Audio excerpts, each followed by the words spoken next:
जड़ी बूटी सच्चाई की जीत। एक शांत और सुंदर गांव में रमेश नाम का एक गरीब किसान रहता था। वह बहुत मेहनती और ईमानदार था। उसके पास ज्यादा जमीन नहीं थी, लेकिन वह जो भी करता पूरे मन और सच्चाई से करता था। एक दिन गांव के जमींदार ने सबको बुलाया और घोषणा की, मैं अब बूढ़ा हो रहा हूँ और मुझे एक सच्चा भरोसेमंद सहायक चाहिए। इसलिए मैं गांव के हर व्यक्ति को एक एक बीज दूंगा। जो 1 महीने बाद सबसे सुंदर फूल लाकर देगा, वही मेरा सहायक बनेगा। सभी लोग खुश हुए और अपने अपने बीज लेकर घर चले गए।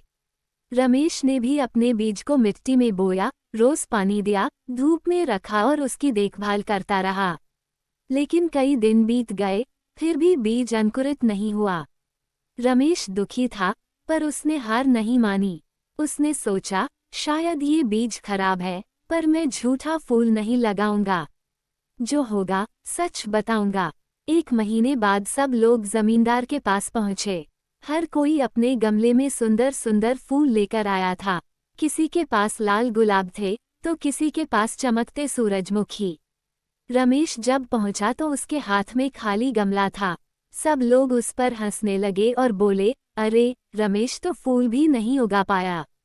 जमींदार ने सभी के गमले देखे और अंत में रमेश से पूछा, तुम्हारे गमले में कुछ क्यों नहीं उगा? रमेश ने शांत स्वर में कहा, साहब, मैंने रोज पानी दिया, पर बीज नहीं उगा। मैंने झूठा फूल नहीं लगाया, क्योंकि मैं धोखा नहीं देना चाहता था। जमींदार मुस्कराए और बोले, बाकी सब लोग सुनो।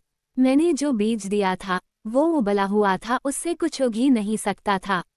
इसका मतलब बाकी सबने झूठ बोला और नकली फूल लगाए, लेकिन रमेश ने सच कहा। वही इस काम के लायक है। सभी लोग हैरान रह गए। रमेश की सच्चाई देखकर सबने उसकी प्रशंसा की। उस दिन से रमेश जमींदार का सबसे विश्वसनीय सहायक बन गया। योजक चिन्ह, योजक चिन्ह, योजक चिन्ह। चमकता सितारा नीति मॉरल। ग्रेटर देन झूठ थोड़ी देर तक चमक सकता है, लेकिन सच्चाई की रोशनी हमेशा कायम रहती है। अंत में जीत हमेशा सच और ईमानदारी की ही होती है।